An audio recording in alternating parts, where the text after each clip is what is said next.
Coming up on Valley View News, former inmates who are now students face an uphill battle getting an education and jobs. We'll take you to a club at Cal State Northridge that tries to make the transition easier. Plus, people take the use of their legs for granted. A festival in Santa Clarita shows how some people in wheelchairs stay active. And some children face challenges with developmental delays. We'll introduce you to a CSUN student helping children overcome just that. Hello and welcome to Valley View News. I'm Corinne Hafuda. And I'm Cameron Parrish. In March alone, there have been 3 reports about unexplained inmate deaths at the Twin Towers Correctional Facility. One of those deaths involved a CSUN senior. Valley View News reporter Lauren Turner-Dunn spoke to the family and friends of Quentin Thomas. This was the McDonald's where Sahara White met LA County Sheriff Detective Jean Morse after she got a call regarding her daughter's father, who was at the Twin Towers Correctional Facility in Los Angeles. Before I even sat down, I just asked if he was alive, and he was like, unfortunately, no. 22-year-old Quentin Thomas was found dead in a one-man cell on March 10th, 7 days after he was arrested. A few days later, Detective Morse told White the autopsy results. He said that they found no natural cause of death, was his exact words. Morse directed further questions to Lieutenant Rodney Moore, who says Thomas's death is an open investigation. The cause of death has not been determined. Thomas's body was found by custody personnel. Lawyer Roseanne Frazee is looking for answers about Thomas's death and arrest. We don't even know why he was, quote, stopped in Van Nuys, and as a result, they found that there was a warrant for his arrest because he didn't show up for the domestic violence hearing. Thomas was a health administration major at CSUN. He wasn't out there trying to run the streets, like gangbanging or none of that, you know. He was out there, like he was in his 4th year of college, like trying to be an RN, like he had it all planned out. He wanted to be a registered nurse. Thomas was a foster youth since he was 16. Gina Gonzalez says the CSUN Educational Opportunity Program, also known as EOP, has a program for foster youth known as the Resilient Scholars Program. His family was EOP and Resilient Scholars. That was the family that he had. EOP has started a memorial fund for Thomas and his 1-year-old daughter. Sierra Ford was Thomas's mentor when he first got to CSUN. She explained his impact on campus. He was going to change people's lives. I mean, he already did, you know, for his short time here at CSUN. And I think that's what hurts, you know, and his daughter's not going to be able to get to know him, you know, and know the good person that he was. The mystery still remains as to how Quentin Thomas died in prison. Meanwhile, his family and friends are still searching for answers. In Los Angeles, I'm Lauren Turner-Dunn for Valley View News. A recent study found nearly 80% of California community colleges offer some support services for students who once served time behind bars. And some 4-year universities like CSUN wouldn't have support programs for former inmates if it weren't for a few dedicated students. Valley View News reporter Thomas Rodriguez is live to tell us about a club at CSUN where students are helping students. Some CSUN students started a club called Revolutionary Scholars. It is a support system for students who are former inmates. One of their goals is to help with the transition from life in a jail cell to life on a college campus. New resource center on campus. CSUN students quickly found that starting a club for former inmates would not be so easy. Lily Gonzalez was locked up for 4 years for a nonviolent crime. She created a place on campus for students like her who were once caught up in the penal system. They needed a place to get academic support services. She helped organize the Revolutionary Scholars Club, but at first, the university was reluctant to help. But at the time, maybe it was the stigma that comes with a formerly incarcerated student population that CSUN was like hands off. I don't know the reason. And so when I heard that, I felt very much like I didn't really belong on this campus, or if I did, it was in a very hush-hush way. The Revolutionary Scholars Club has a small center. Students attend support meetings, get updates on classes available to them, or use the computer. UC Riverside professor Dylan Rodriguez has studied jails and prisons for 20 years. He says college can be difficult for students who once served time. Some people have trouble getting housing.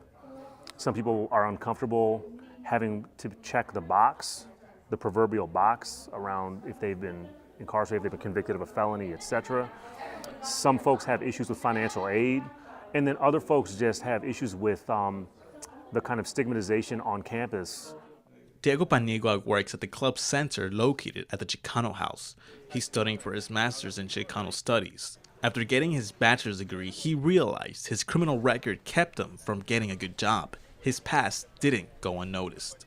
I was under the assumption that education was going to be my way out, and my BA would speak volumes over my background, but my barriers happened after I got my BA, and my major was in humanities, so I was trying to work with a lot of schools, and schools wouldn't hire me. Getting that good job is just one challenge. The barriers to academic success can be just as daunting, and many of the students have their own stories of struggle and perseverance. They want the campus community to know they can succeed against many odds. That what it'll force all of us to do, including those of us who are teachers and professors and even administrators at universities and colleges, is understand that there's an ethical obligation for us to join formerly incarcerated people in challenging all of those societal boundaries that continue to kind of denigrate and undermine their capacity to just live life. Revolutionary Scholars says it eventually wants to build a bridge between CSUN's campus and those who are currently behind bars. Live in Northridge, I'm Thomas Rodriguez for Valley View News. Thank you. Vice President Mike Pence made a visit to the Southland. He first toured NASA's Jet Propulsion Laboratory Saturday, but was met with many protesters. He also hosted fundraising events in Malibu and Beverly Hills. Pence made another stop at the U.S.-Mexico border as well to end his trip. This is the Vice President's second U.S.-Mexico border visit. He made a trip to Texas border in February. The Vice President's visit to the southern border came as a large group of Central American asylum seekers arrived at the border. Hundreds of families with small children hoping to be migrants gathered on the Mexican side. 50 families most in need were taken first to be processed inside the San Ysidro land port of entry. The families may end up in ICE detention centers after they're processed. Apparently, it's a chance most are willing to take. The migrants traveled thousands of miles from Central America hoping for a better chance and a safer life. While North and South Korea met in hopes of ending the Korean War. And President Trump welcomed French President Emmanuel Macron. Here's Valley View's international reporter Marissa Martinez with more. Thank you, Cameron. It's been more than 10 years since the two Koreas last met. Recently, the two met to negotiate the possible signing of a peace treaty to officially end the Korean War. They will also discuss denuclearization for the North. So far, they've settled on a deal to talk further. North Korean President Kim Jong-un said he'll abandon his nation's nuclear weapons program if the U.S. agrees to formally end the Korean War and promise not to invade. Also, Kim Jong-un claims he'll shut down its nuclear testing site in May. He's also inviting experts and journalists to watch the shutdown. Kim became the first North Korean leader to cross into South Korean territory since 1953. Meanwhile, South Korean leader Moon is set to travel to Washington in mid-May to brief President Trump on his meeting with Kim. Missile strikes in Syria killed at least 26 pro-government fighters. The strikes hit two military targets in Aleppo and Hama, where pro-government fighters were stationed. There's no official word on who carried it out, but evidence is pointing to Israel. The latest strikes come after tensions between Syria and Israel following the deadly April 9th incident in which Syrian military bases were struck. French President Emmanuel Macron visited Washington for his first official state visit. Lavish White House dinner was held along with a tree planting. The tree came from the Belleau wood forest in France. During World War I, 9,000 American Marines died in Belleau wood battle. The tiny oak tree mysteriously vanished after the dedication. A photographer took a picture of the area where the tree once stood. It showed only a pale yellow patch of grass in the place. But later, the White House explained that the tree had to be put in quarantine for a short time. Macron's visit was a chance to discuss climate change, the Iran nuclear deal, and the status of Jerusalem. France watchers say Macron is intent on improving his nation's image abroad. That's all for international news. I'm Marissa Martinez. Back to you in the studio. A CSUN student is using her many years of professionally trained dancing to give back to children in her community. Valley View News reporter Tori Isaac tells us more. A CSUN student has created her very own dance program that has gained popularity in her community. Janelle Braham, a public health major and professionally trained dancer, is teaching kids how to groove. My program is called Groovy Movers, and it's designed to be a dance program for children ages 0 to 6 years old. So it's very simple, basic dance moves that we have the kids participate with, different songs they sing, just to help them develop motor skills and cognitive development. Jamie Olivas is the Service Learning Coordinator at the Child Development Institute's Early Learning Center in Canoga Park. She explains how Braham's program benefits children with developmental delays. We know that any type of movement stimulates brain development, oral language, so all areas of development are supported when you dance and move together. Olivas says that there is no way the center could keep their doors open without the help of their talented volunteers, like Braham, who has been dancing for over 14 years. Groovy Movers is so popular, it will become one of the center's extended year-long programs. Teaching kids new skills, teaching them how to exercise and have fun, have a good outlook on that, and spend their time doing something that they're learning instead of, sitting behind a screen or something like that. Groovy Movers takes place every Tuesday at 2 p.m. at the CDI Learning Center. In Canoga Park, I'm Tori Isaac for Valley View News. Still ahead, you might want to be careful next time you order some fast food. Too much fast food contains too much sodium. Plus, if you've ever been to Dodger Stadium, you've sat in traffic. Well, a new proposal involves taking baseball fans to Chavez Ravine through the sky.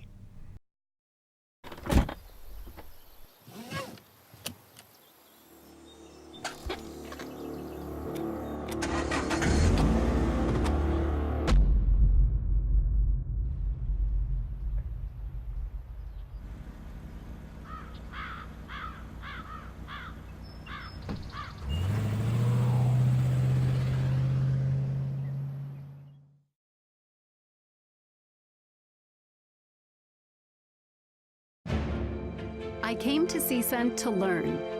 I came to CSUN to grow. I came to CSUN to prepare. I learned to question, to answer, to encourage. I grew as a mentor, an ally, an advocate. I left CSUN prepared to uplift and embolden, prepared to challenge and inspire, prepared to teach. I'm Rebecca Milwaukee, and I'm a Matador. Ms. Stevens, I just wiped malware off our system. People have got to stop clicking unsolicited email links and downloading free software unless it's from a trusted source. Sounds great. We need a data backup plan in a separate location in case we get hacked. We need to focus on making profits, not spending them. Learn to protect yourself from ransomware. If you become a victim, contact your local FBI office.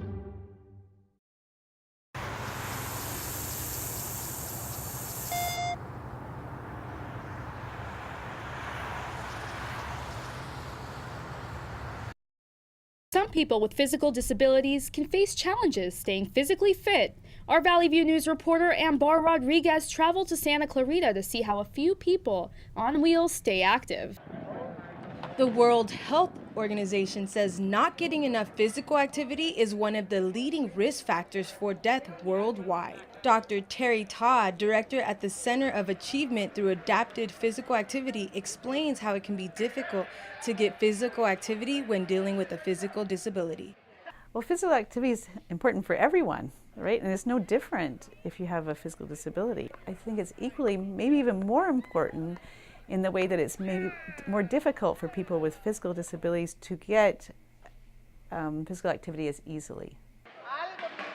Triumph Foundation's annual Wheelchair Sports Festival is put on for those who are able and those who use wheels. The festival included several sports with adaptive equipment. Volunteer Walter Escamilla knows firsthand how being disabled can lead to a dark place. I'm a paraplegic, complete, so I'm paralyzed from my waist down. I wasted 2 years of depression. That's why he joined Triumph Foundation. The best place is to be out there. We believe that exercise, physical activities is medicine. If you want to learn more on Triumph Foundation, visit their website, triumph-foundation.org. In Santa Clarita, I'm Ambar Rodriguez for Valley View News. The amount of sodium a person consumes each day can determine just what health problems they may face in the future. Valley View News reporter Shannon Osborne reports on a new partnership between CSUN and the city of Los Angeles that addresses the problem with sodium intake. Sodium. It's in a lot of food, most commonly in the form of salt. Recently, LA County Department of Public Health partnered with the Maryland Magarin program to launch a sodium reduction initiative. Center Executive Director Dr. Annette Besnilian explains their goal for CSUN. To help reduce the sodium intake all across campus. Fast food is commonly known to be high in sodium. The maximum amount of salt needed daily, this is like vial of salt. This is how much salt is needed daily. This is just an example from one burger that you purchase, just from one burger. Besnilian says the center will be working with CSUN Dining to ensure food served meets low sodium standards. CSUN students are still gaining knowledge on the initiative. Sophomore Christopher Kobangbang so far believes it can work. I think it's good because they want people to obviously become healthy. Experts say too much sodium in a person's diet can lead to heart disease and stroke. Two main causes of death for residents in Los Angeles County. Reducing your sodium intake can help lower the risk of life-threatening illnesses. I'm Shannon Osborne in Northridge for Valley View News. Dodging traffic? In less than 5 years, some Angelinos could be riding a gondola to catch a ball game with the boys in blue. A private company submitted plans for an aerial tram that connects Union Station and Dodger Stadium. The project is expected to ease traffic congestion in and around Chavez Ravine on game days, where traffic is notoriously bad. Meanwhile, the gondola would only take about 5 minutes. It'll transport more than 5,000 people per hour in each direction. The company says it'll obtain private financing for the $125 million project. The NBA playoffs continue, but not with Steph Curry. Hopefully he can heal. He's actually expected to come back soon. Oh, really? Interesting. Well, here's Valley View News reporter Andreina Serrano. Tell me what's happening in sports. I've got you. Welcome to the semifinals. Saturday, the Warriors blew out the Pelicans 123-101. Thompson and KD seem to be on fire, both putting upwards of 20 points, making Curry's absence almost unnoticeable. Emphasis on almost, Golden State's Golden Boy is expected to return to the court for Game 2.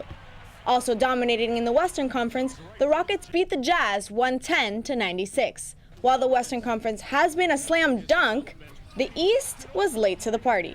The Cavs finally made it to round 2 Sunday after their head-to-head battle with the Pistons. The Cavaliers will face the Raptors in the semis. As for the Celtics, they will be playing the 76ers. On the ice, 8 teams remain on the road to the Stanley Cup. The Knights, who took out the Kings in round 1, are now facing the Sharks. Although the Knights have been dominating, they lost to the Sharks 4-3 in Game 2 Saturday. Also in the West, the Predators tied the Jets in the series after their 5-4 win Sunday. In the East, the Capitals beat the Penguins 4-1, while the Bruins defeated the Lightning 6-2. The series is tied 1-1 all around. Everyone make way for the new guys on the field. The NFL draft is here. Over the weekend, we saw dreams come true for 256 individuals, among them quarterback Josh Allen. While Allen has been the talk of the town in the months leading up to the draft, resurfaced tweets changed the narrative. The Wyoming QB was put on blast the night before the draft when old racist tweets came to light. However, this didn't stop the Bills from trading up to draft him. Other notable drafts were UCLA's Josh Rosen with the Cardinals at 10th overall, and FSU's safety Derwin James with the LA Chargers. First overall was Baker Mayfield, who went to the Browns. That's it for sports. I'm Andreina Serrano. Andreina, thank you. Coming up, a new way to watch movies. We'll take you to a local theater with the first 4K screen in the country. And if you've ever used a genealogy website, how safe is your data? What officials are saying after a cold case was cracked using DNA from one such website.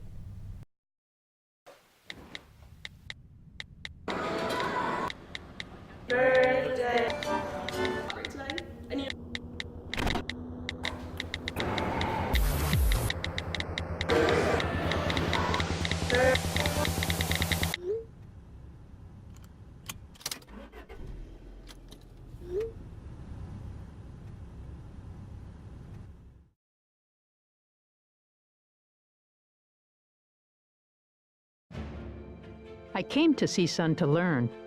I came to CSUN to grow. I came to CSUN to prepare. I learned to ask, to analyze, to communicate. I grew as a writer, a thinker, a citizen. I left CSUN prepared to participate, prepared to contribute, prepared to lead. Aloha, I'm Linda Lingle, and I'm a matador. You made this vacation happen, cleverly merging promotions, double points with every purchase, and cross-referencing travel sites. Aloha! If you can ace your vacation, you can do it for retirement. Get on track with tips at aceyourretirement.org.